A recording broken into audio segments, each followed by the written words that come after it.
Uma escola dominical, tá certo?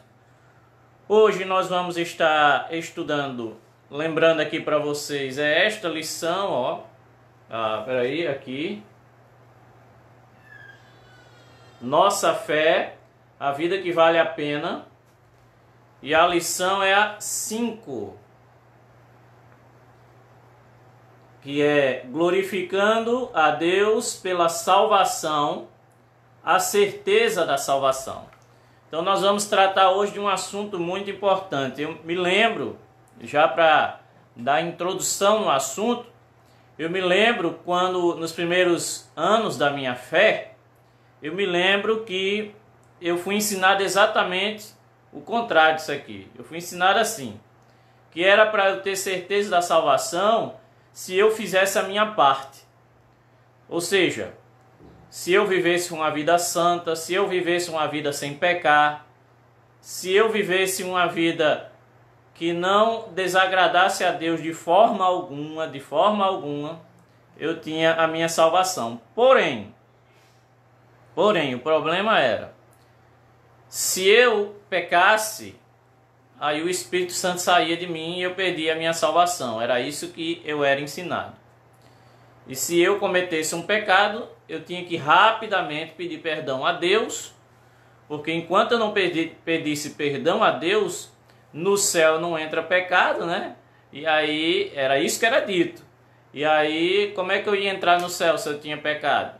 Então, louvado seja Deus, irmãos, porque nós temos aprendido a sua santa palavra. Porque, na verdade, essa doutrina, ela é uma doutrina arminiana, esta que eu estou falando, e que, querendo ou não assumir, é a salvação por obras. Por quê? Porque não, eu sou salvo por Jesus, é o que eles dizem. Porém, só entrarei no céu se eu mantiver a minha parte. Então nós precisamos entender, e vamos ver pela santa palavra de Deus, que a salvação, ela não é uma ação bilateral. Ou seja, aqui está o céu, né? Deus está aqui. E a salvação não é uma ação, uma operação bilateral. Não é a nossa parte um pouco com a parte de Deus. A salvação, ela vem unicamente, ela é unilateral e ela vem somente do Senhor. E é muito incrível ter pessoas que pensam diferente. Na verdade, a Bíblia ela está cheia, muito cheia dessa verdade, né? Ela é baseada completamente nessa verdade. Desde o Velho Testamento, quando nós vemos que a nação de Israel era a nação escolhida do Senhor, né? E ele diz que eu escolhi vocês, em Deuteronômio, por exemplo, não porque vocês fossem uma nação grande, até porque vocês eram uma nação minúscula, pequena, não porque vocês fossem um povo forte, porque vocês eram um povo fraco, eu escolhi vocês porque eu amei vocês. Então, nós vemos que quando Deus escolhe, é algo que parte, essa escolha parte diretamente dele. É uma ação unilateral. Então, nós estávamos perdidos no mundo, sem Deus, éramos ovelhas desgarradas, sem Deus. E aí o que ocorre? O Senhor, ele em algum momento da nossa história, ele interrompeu a nossa história, abrindo os nossos olhos, fazendo com que nós víssemos a sua verdade. Porque se fosse por nós mesmos, nós poderíamos ler a Bíblia de Gênesis e Apocalipse, e nossos olhos não iam ser iluminados para a salvação. Como eu conheço várias pessoas intelectuais que dizem que já leram a Bíblia até muito mais de 2, 3 vezes, mas eles não são salvos, eles não creem nisso. Na verdade, eles não creem nem em Deus. Leram a Bíblia de forma como se estivesse lendo um livro importante, mas eles não seguem a palavra de Deus. Então, irmãos, a lição de hoje, ela tem o tema glorificando a Deus pela salvação, e a forma de glorificar a Deus pela salvação, a nossa forma de glorificar a Deus pela salvação é tendo certeza da nossa salvação. Mas uma certeza não que seja uma certeza que se baseia em nós, mas uma certeza que está baseada unicamente na obra de Cristo para a nossa salvação. E eu sei que no geral todos vocês já creem nisso, mas nós precisamos da própria palavra de Deus, dos versículos, para nos darem base de fé, certeza, né? Para nós não ficarmos apenas dizendo que cremos de boca para fora, nós precisamos ter inteira certeza disso. E hoje essa certeza, para alguém que tinha dúvida, vai chegar. E outra coisa, glorificar a Deus através da salvação significa também manter firme aquela alegria da sua salvação, né?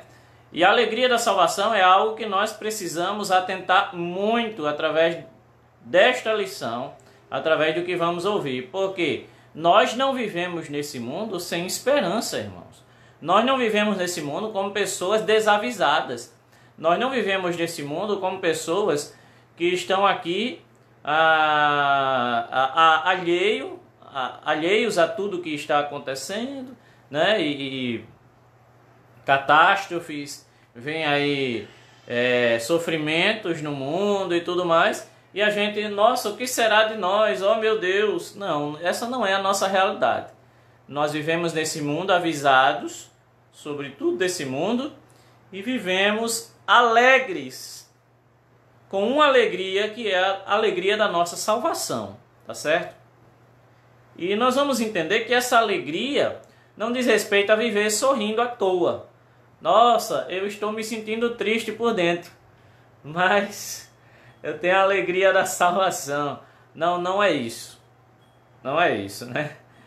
Essa alegria, a alegria da salvação, é uma certeza, é uma alegria que você tem por dentro, em fé.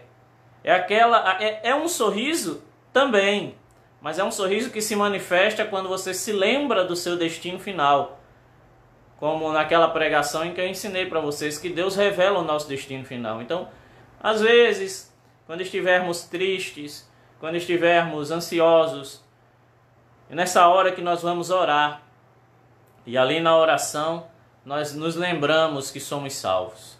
Lembramos o nosso destino final. E é nessa hora que essa alegria vem, né? Que é a paz no meio da tempestade. Não é a paz que para a tempestade. É a paz dentro da tempestade. É a alegria no meio do turbilhão. Amém? Essa é a alegria da salvação. Porque você sabe o seu destino final. Porque você sabe para onde você está indo. Você não é, eu e você, nós não somos como Israel, que estava no deserto, mas apesar da promessa da terra prometida, eles duvidaram. Ou seja, já pensou? A situação é a seguinte, irmãos. É estar no deserto, essa era a situação de Israel, estar no deserto, e todos os dias caminhar, quando se levantava o acampamento, eles caminhavam no deserto, e eles não acreditavam que chegariam à terra prometida, eles estavam duvidando. Imagina você caminhar no deserto e dizer assim, rapaz, a gente vai morrer aqui mesmo, porque Deus, ele fez aqueles sinais, abriu o mar vermelho, mandou comida do céu, tem uma nuvem aqui, tem uma coluna de fogo à noite, porém, eu acho que Deus está nos enganando, sabe? Nós não vamos chegar a lugar nenhum, porque nós já estamos aqui há 20, 30 anos. Então, os que duvidaram pereceram, morreram no deserto. Nós não podemos ser assim, nós não devemos ser assim, nós não vamos ser assim. Nós estamos no deserto, nós estamos numa terra seca, nós estamos numa terra árida, nós estamos numa terra muitas vezes à noite fria, com aquele frio que dói na espinha. Nós estamos numa terra alheia, não é a nossa terra, mas nós estamos caminhando para Canaã celestial. Então, nós de vez em quando olhamos ao redor e nos deparamos com a situação, mas a nossa fé nos faz olhar adiante e crer que Deus é fiel para cumprir com a sua palavra e que no final de tudo isso a promessa irá se cumprir, a promessa de vida eterna, a promessa da ressurreição, estaremos para sempre com o Senhor. Louvado seja Deus. Então essa é a vida do crente, irmãos. Essa é a alegria da salvação. No meio do turbilhão, no meio da angústia, no meio da tribulação, né? Você está firme crendo que Deus está com você e vai te conduzir até a vida eterna. Abra comigo sua Bíblia em Filipenses, capítulo 1.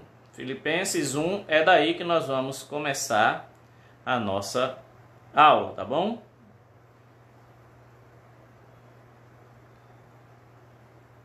Filipenses, capítulo 1,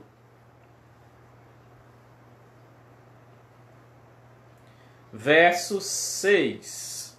Filipenses 1, 6. Não sei como você está aí, mas procura estar num lugar onde você possa dar toda a atenção para a palavra de Deus, tá certo? Toda a atenção. Deus é bom. Filipenses 1,6 diz assim: estou plenamente certo de que aquele que começou a boa obra em vós há de completá-la até o dia de Cristo Jesus. Amém? Então, Deus aqui é a referência. Ok? Deus aqui é a referência. E o apóstolo Paulo, ele está dando graças. Aqui nós estamos no início do livro de Filipenses. E o apóstolo Paulo está dando graças pela vida dos irmãos, pela igreja. E ele fala que aquele que começou a boa obra, que é Deus, que é uma boa obra, ele vos há de completá-la. Aquele que começou a obra, aquele que deu início à obra, há de completá-la, né? A ideia é a seguinte: é alguém que começa uma construção, entenderam? Alguém que começa a construir um prédio, e que aquele que começou a construir esta obra, começou a construir esse prédio, ele vai concluir a obra. Louvado seja Deus.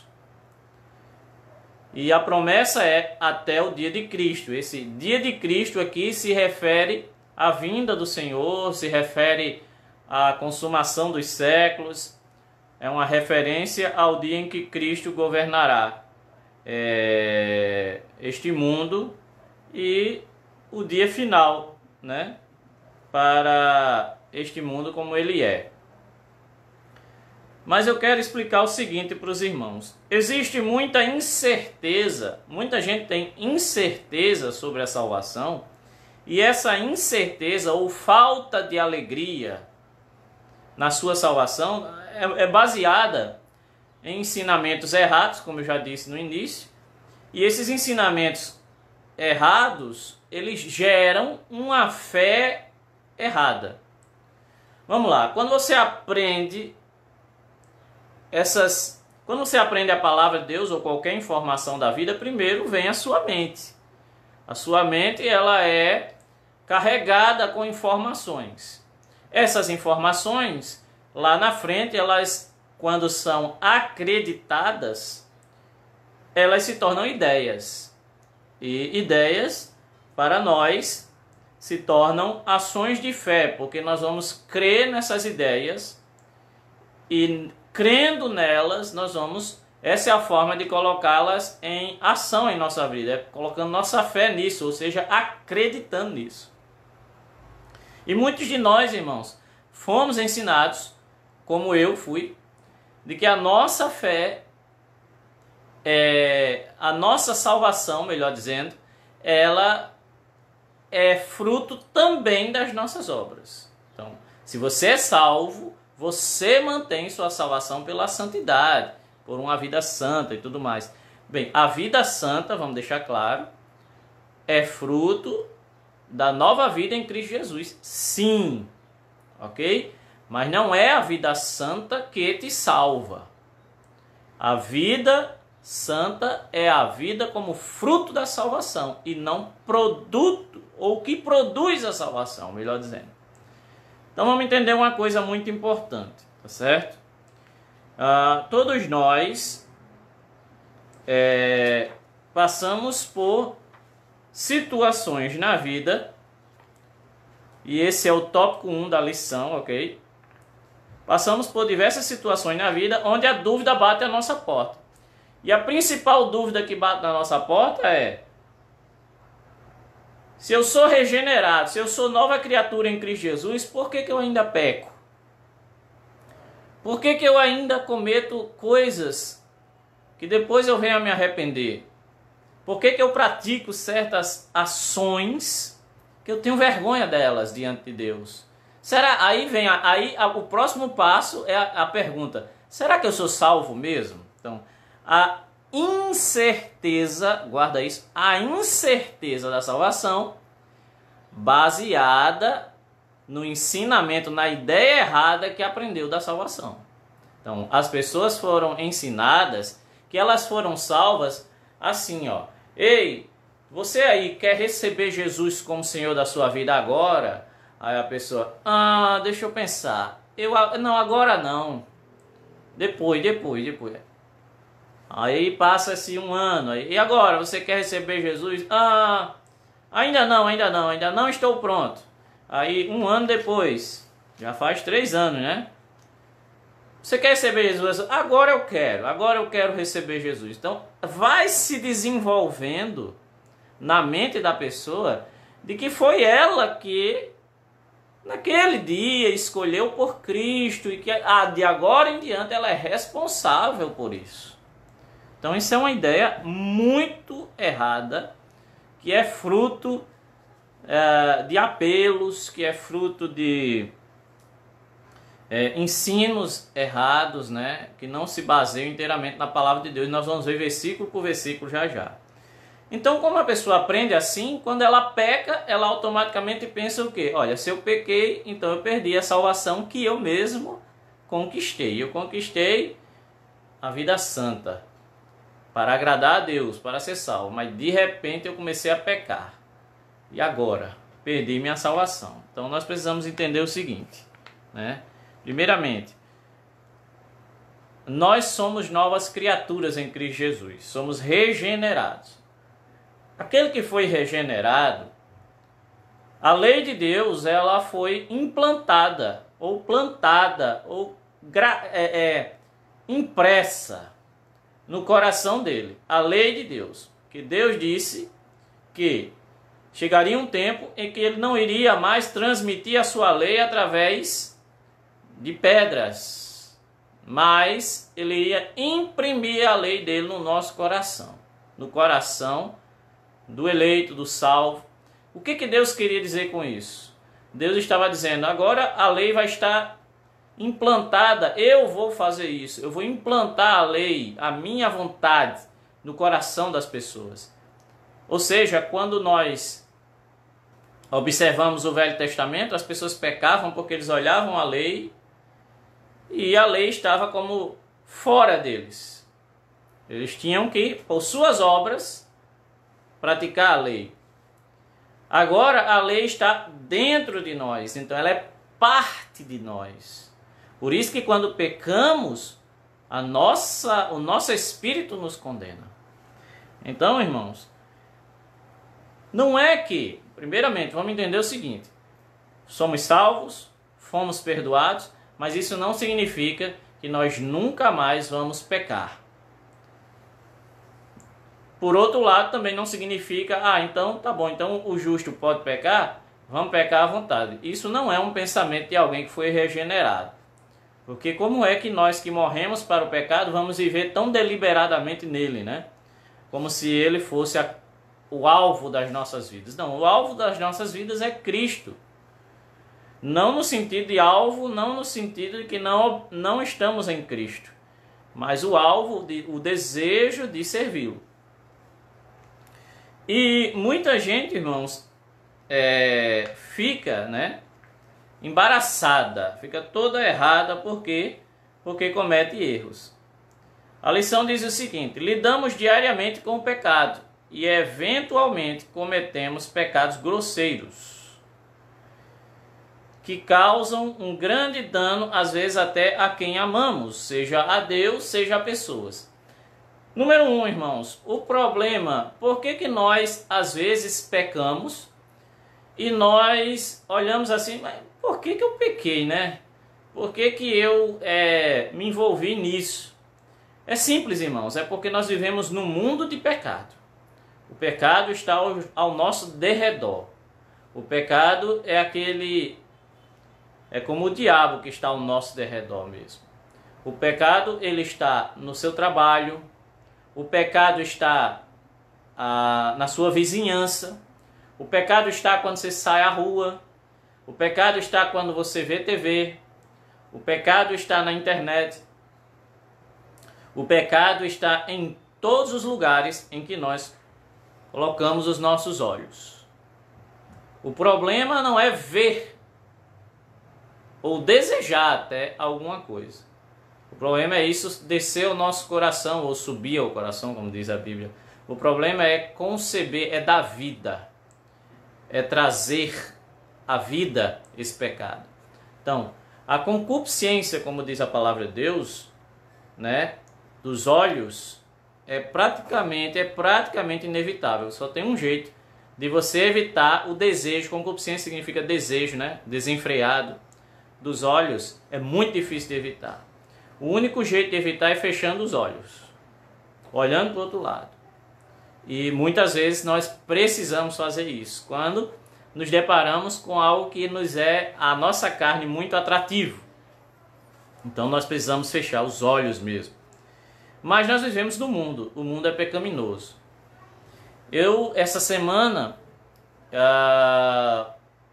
eu saí e fui ali na avenida principal, né? E eu fiquei observando as pessoas lá da porta da igreja. Fiquei observando um pouco, por 2 minutos, as pessoas.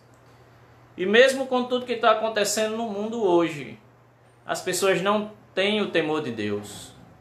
E elas andam ainda entenebrecidas, embriagadas em sua vaidade. Muita vaidade, irmãos. É muita vaidade. Tudo baseado na concupiscência dos olhos, o desejo dos olhos. O desejo de obter o que os olhos viram. Então, primeiramente, nós não podemos nos condenar porque vivemos em um mundo pecaminoso. Porém, nós somos chamados a ser luz do mundo. E aí é onde vem a controvérsia para muitos, né?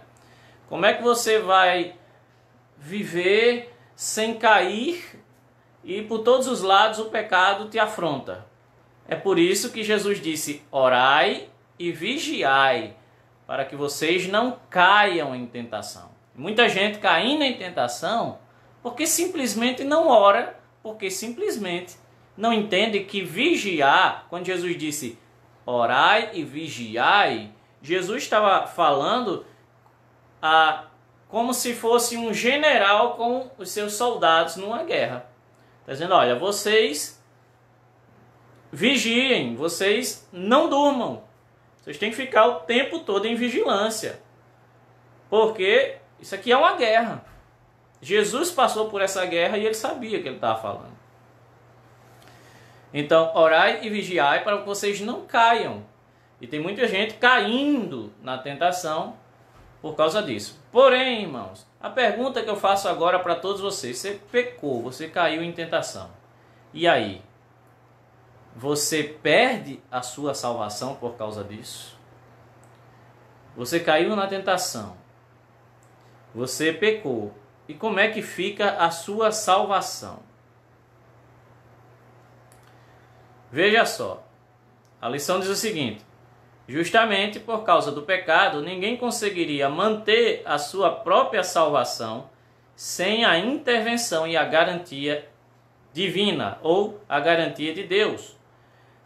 O nosso pecado ele prova quando nós pecamos, ou até nem precisa pecar, mas o desejo que nós temos pelo pecado, né? Ele mostra que nós precisamos de um Salvador. Se não fosse a obra santificadora e salvadora do Espírito Santo, se não fosse a obra de Jesus Cristo, nós pecaríamos, viveríamos em pecado. E aí eu quero explicar o texto. Volta lá para entender agora Filipenses capítulo 1, verso 6. Louvado seja Deus. Diz assim: estou plenamente certo de que aquele que começou a boa obra em vós há de completá-la.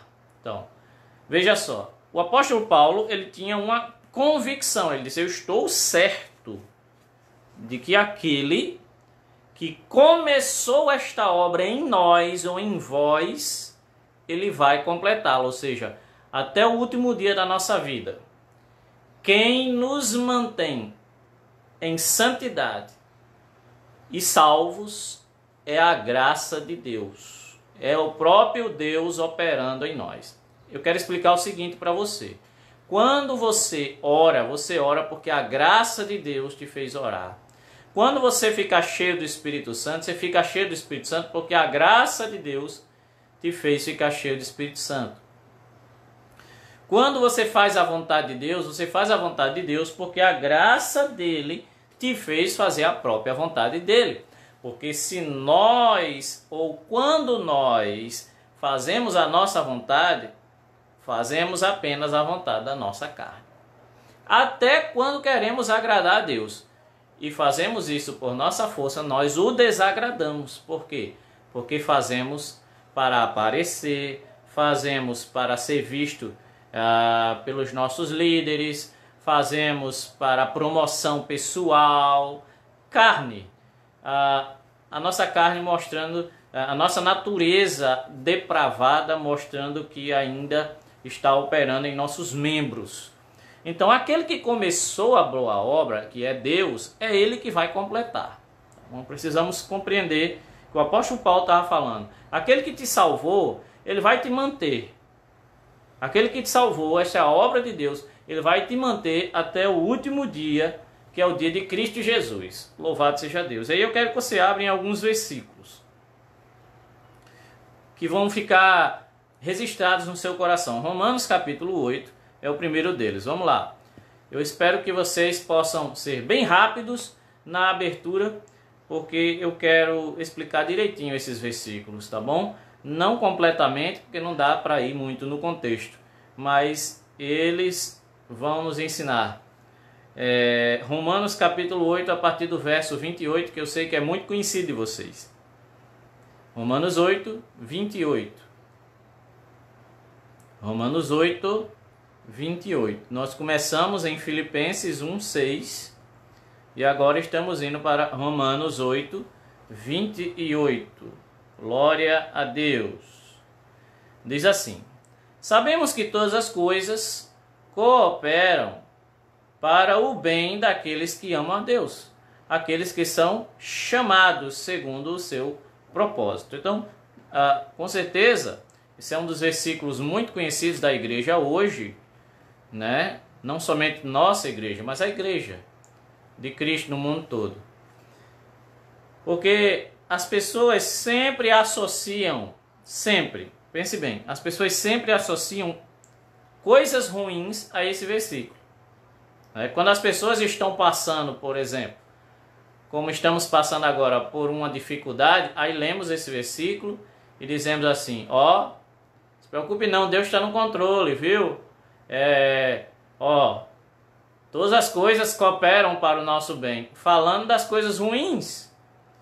Mas o versículo está dizendo todas as coisas. Significa tudo o que de bom que acontece com nossa vida, conosco, com todos nós, também é Deus cooperando.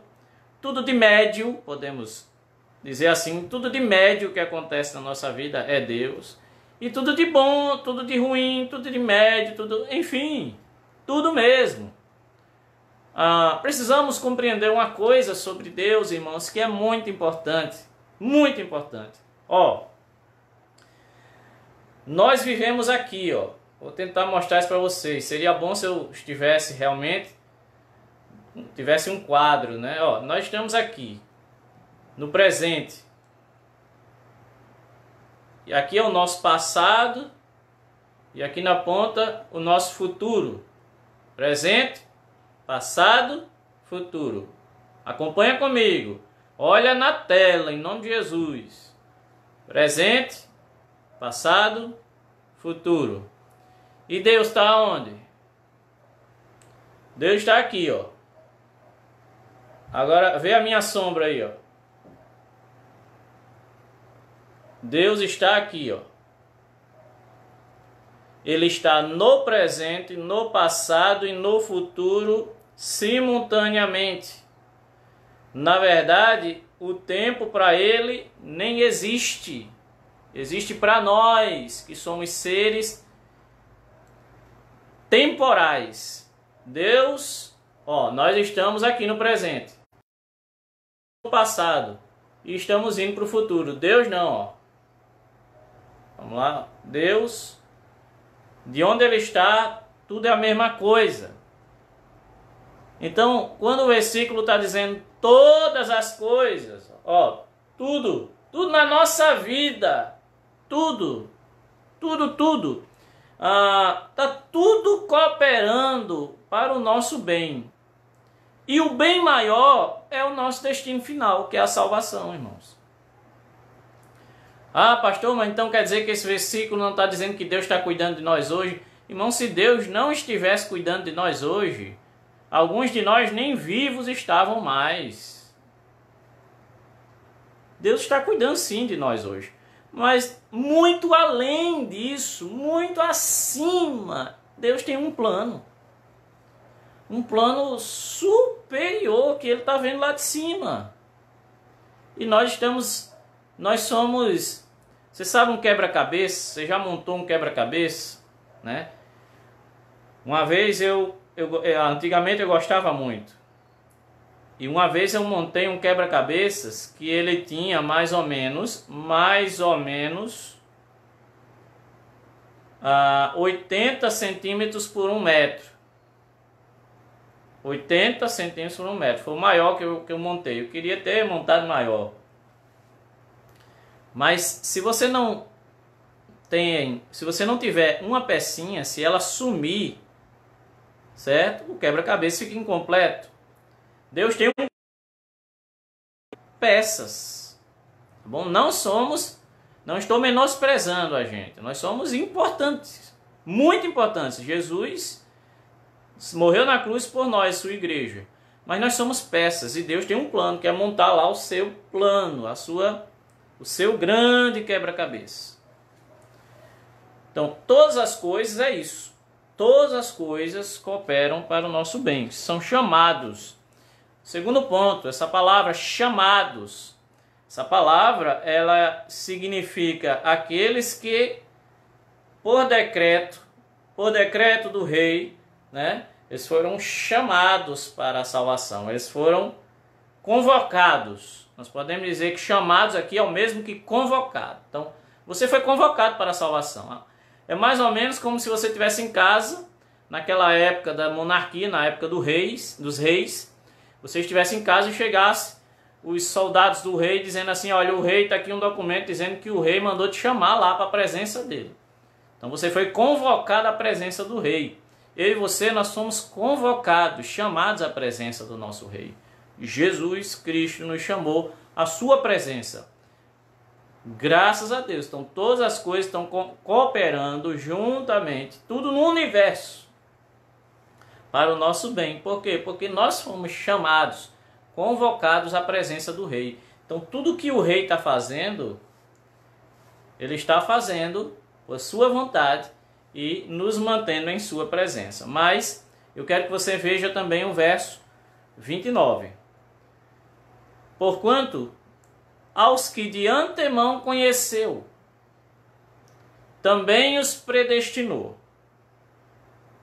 para que serem conforme a imagem do seu Filho, a fim de que ele seja o primogênito entre muitos irmãos.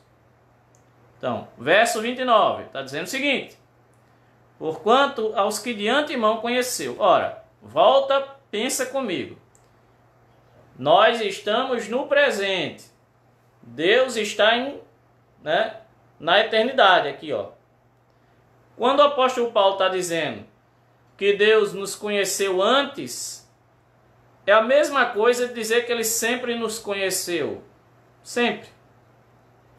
Porque Deus é onisciente, Ele sabe tudo. Passado, presente, futuro, para Ele é uma coisa só. A eternidade, tudo existe em Deus, tá bom? Então, quando se diz de antemão conhecer, é uma forma de explicar. De antemão, antes dos tempos, Deus já nos conhecia. Os salvos, os eleitos, os que seriam a igreja.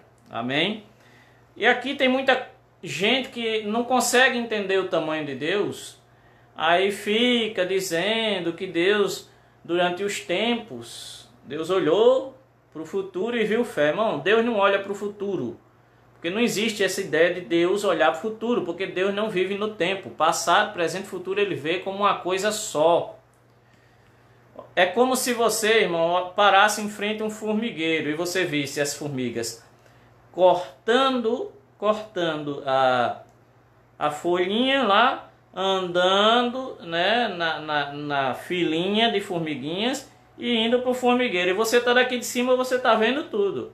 Mas as formigas lá de baixo, elas só estão vendo, uma está vendo a folha, a outra está vendo o caminho e a outra está vendo o formigueiro. Mas você aqui de cima está vendo tudo. Então Deus é assim. Então quando a Bíblia diz que Ele de antemão nos conheceu, está falando, olha, você que foi escolhido, você que foi eleito, Deus sempre te conheceu. Deus sempre soube de você. Você sempre foi para Deus.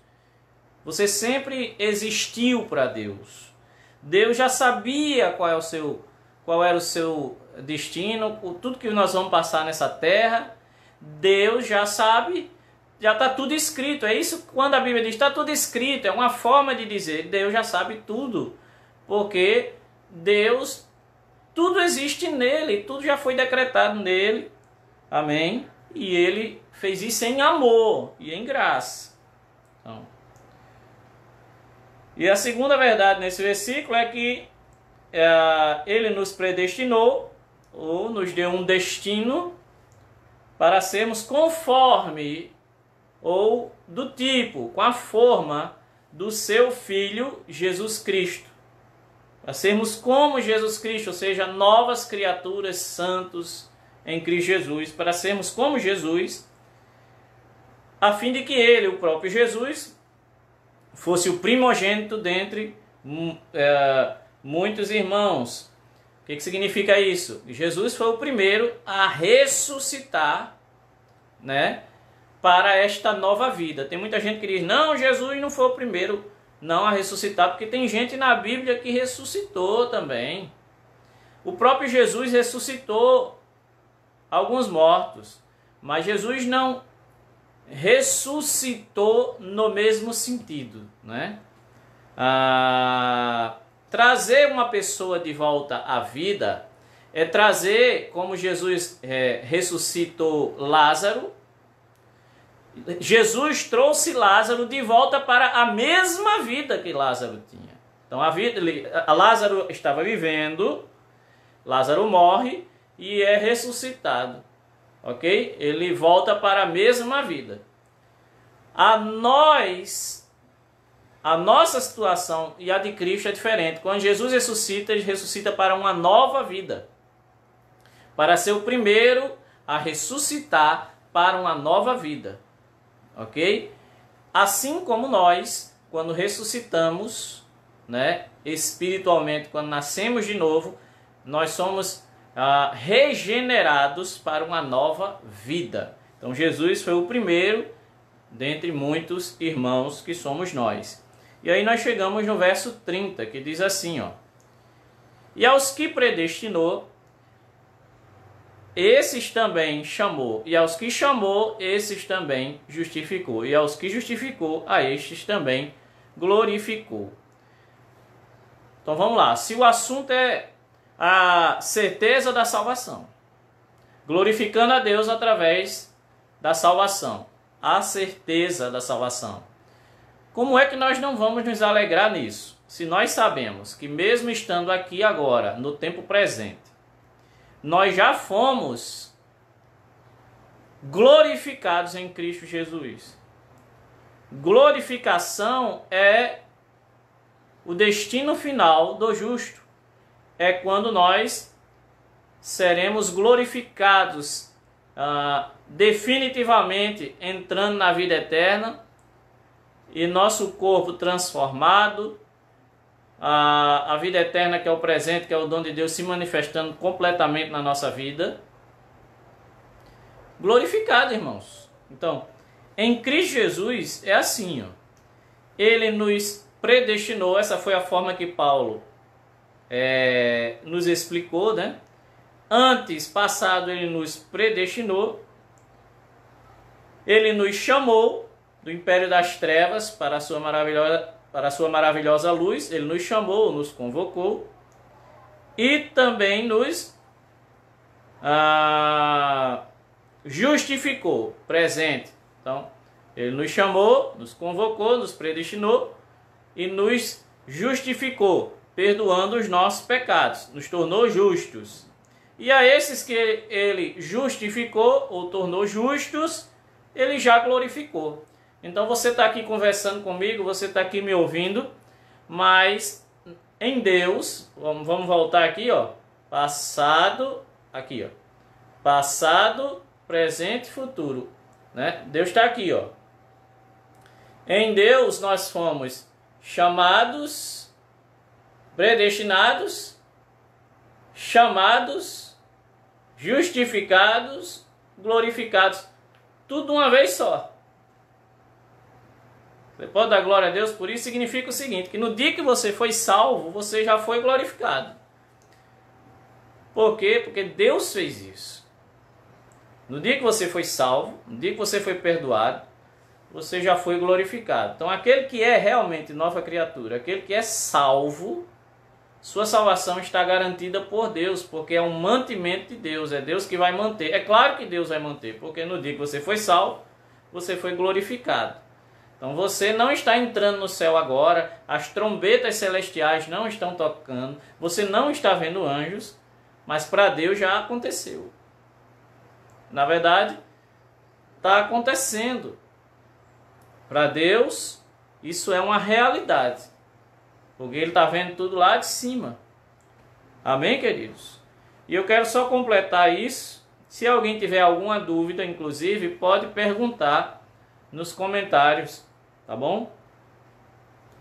Vamos para João capítulo 6. João 6, verso 40. João 6, verso 40.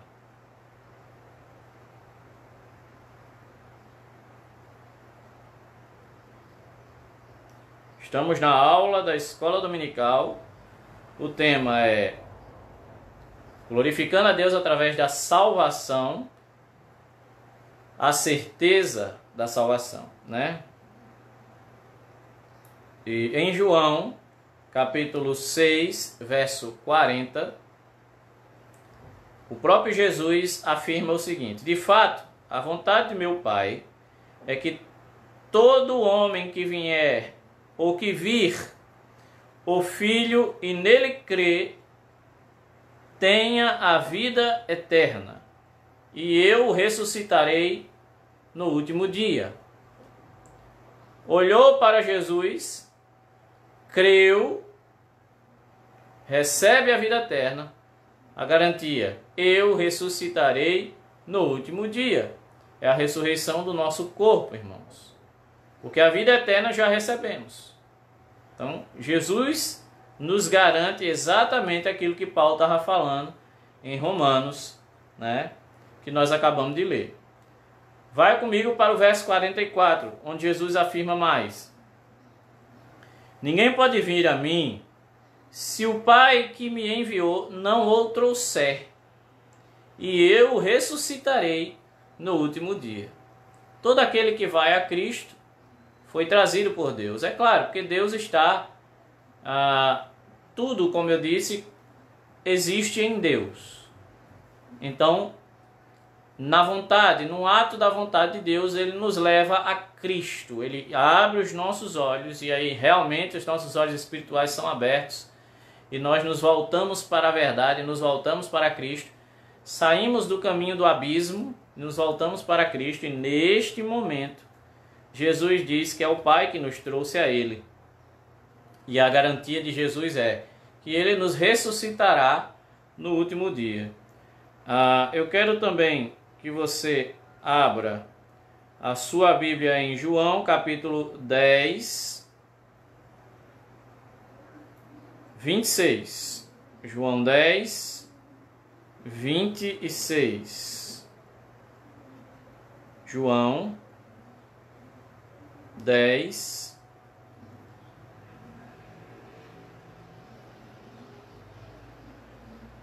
a partir do verso 26. Louvado seja Deus. Vamos lá.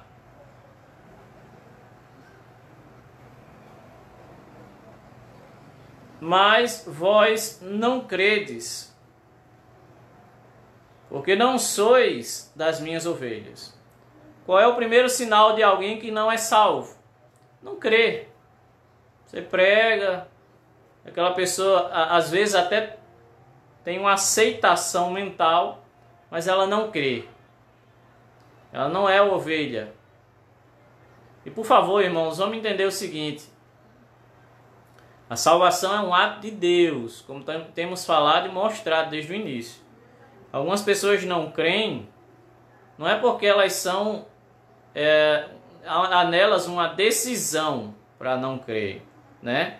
Na verdade, se elas são perdidas espiritualmente, se elas são vendidas ao pecado, elas não creem porque elas não são novas criaturas, elas simplesmente não creem. É o natural delas, é a vida do pecado. Somente quando Deus ilumina os olhos de uma pessoa, por sua graça, é que essa pessoa enxerga a vida eterna. A palavra de Deus. Então vamos lá. Verso 27. As minhas ovelhas ouvem a minha voz, eu as conheço e elas me seguem. Eu lhes dou a vida eterna, jamais perecerão, e ninguém as arrebatará da minha mão. Então vemos o quê? Uma garantia por parte de Jesus que as suas ovelhas, elas jamais serão arrebatadas ou jamais perecerão, jamais morrerão a morte espiritual, porque elas estão nas mãos dele próprio, do Senhor. Jesus aqui está usando a linguagem de pastor e ovelha, né? Que era uma linguagem muito comum em Israel, porque existiam muitos pastores, era muito comum alguém ter criação. O que não era comum era não ter, né? A maioria dos homens era uma coisa assim muito comum. Trabalhar como pastor, ou mesmo que você não fosse exclusivamente pastor de ovelha, mas você tinha seus filhos cuidando das ovelhas, você tinha seus negócios e tinha suas ovelhas. Então era muito comum essa linguagem. Jesus diz que as ovelhas, as minhas ovelhas, ouvem a voz e seguem, porque as ovelhas, elas são ensinadas a conhecerem a voz do seu pastor.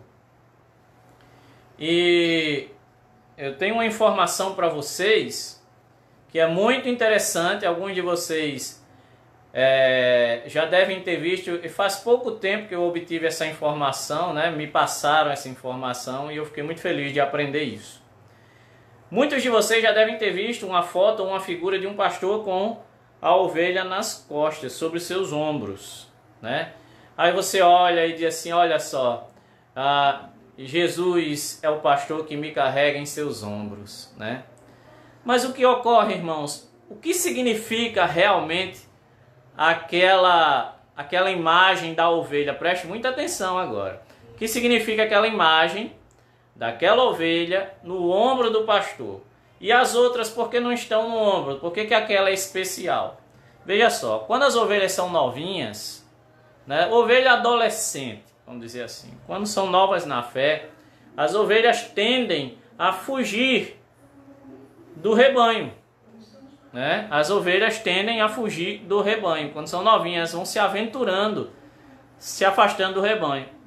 Então tem uma decisão dura que o pastor tem que tomar e que você não sabia, provavelmente. O pastor, por que ele põe a ovelha no seu ombro? Porque o pastor, devido à desobediência rebeliosa daquela ovelhinha, ele precisa quebrar a patinha, a pata, uma das 4 patas ele tem que quebrar, aquela patinha fininha, ele tem que quebrar, aí depois ele coloca na posição de volta, faz o curativo, né?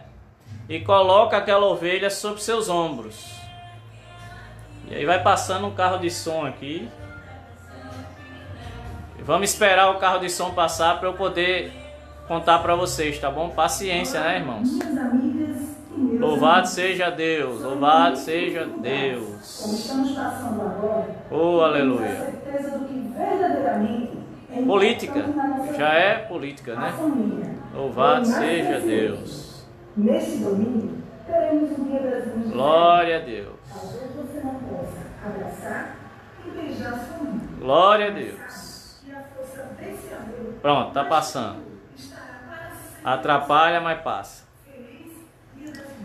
Então olha só, irmão, muita gente olhava aquela figura, né? Você deve estar se lembrando de postagens no Facebook, no WhatsApp, o pastor com a ovelhinha aqui segurando as patinhas aqui, ó, e andando. Aí o pastor carregando a ovelha. Ei, que coisa linda. É, mas é o pastor que pegava a ovelhinha desobediente, ok? E ó, quebrava a patinha e depois emendava. E como a ovelhinha não podia andar, aí ele colocava sobre os ombros.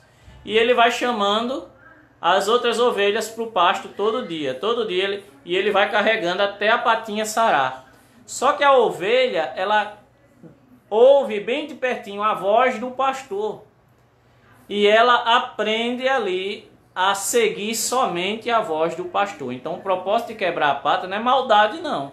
Na verdade é uma bondade. Por quê? Porque se ele não fizesse isso, a ovelha se perderia e seria comida por lobos. Vocês estão aqui, irmãos? Então, é como quando no livro de Hebreus a palavra de Deus diz que Deus corrige o filho a quem ama. Algumas situações da nossa vida o Senhor está nos apertando e nos deixando em situações muito desconfortáveis às vezes, mas é para nós estarmos sempre nos seus ombros, só que tem certas dores que vêm daí. Então aquela imagem, ela simboliza uma ovelhinha que está aprendendo a reconhecer a voz do seu pastor. Aleluia, irmãos. Então, quando Jesus está dizendo, as minhas ovelhas ouvem a minha voz e seguem, ele está falando de ovelhas que já aprenderam, já conhecem a voz do seu pastor e por isso seguem. E essas ovelhas, elas jamais serão arrebatadas. O que significa isso? O pastor de ovelhas, né? O pastor de ovelhas, ele era responsável por não permitir que os lobos devorassem as ovelhas. Então, quando Jesus está falando, jamais as minhas ovelhas serão arrebatadas, ele está usando essa linguagem daquela época que o lobo vinha, né? A ovelha se dispersava do rebanho, o lobo vinha e pegava aquela ovelha que estava desprotegida e arrebatava. Arrebatar significa tomar fortemente, tomar rapidamente com força. Então a ovelha era tomada pelos lobos e morria. Jesus está usando essa linguagem, dizendo, aqueles que ouvem a minha voz e me seguem, esses são as minhas ovelhas. Estas eu as protegerei. É uma garantia de salvação. Eu as guardarei, eu sou o pastor delas. Ninguém. Agora imagine, se Jesus está dizendo que ninguém vai arrebatar as suas ovelhas das suas mãos, eu pergunto, quem é mais poderoso do que esse pastor? Quem é mais poderoso do que este pastor chamado Jesus? Sendo que esse pastor disse assim, todo o poder me foi dado nos céus e na terra. Então, as minhas ovelhas ouvem a minha voz, me seguem, e ninguém, Vamos olhar. As minhas ovelhas ouvem minha voz e eu as conheço e elas me seguem. 28. Dou a vida eterna. Jamais perecerão, jamais morrerão. Ninguém as arrebatará da minha mão. E ele conclui dizendo no 29. Aquilo que o meu pai me deu, ou seja, as ovelhas.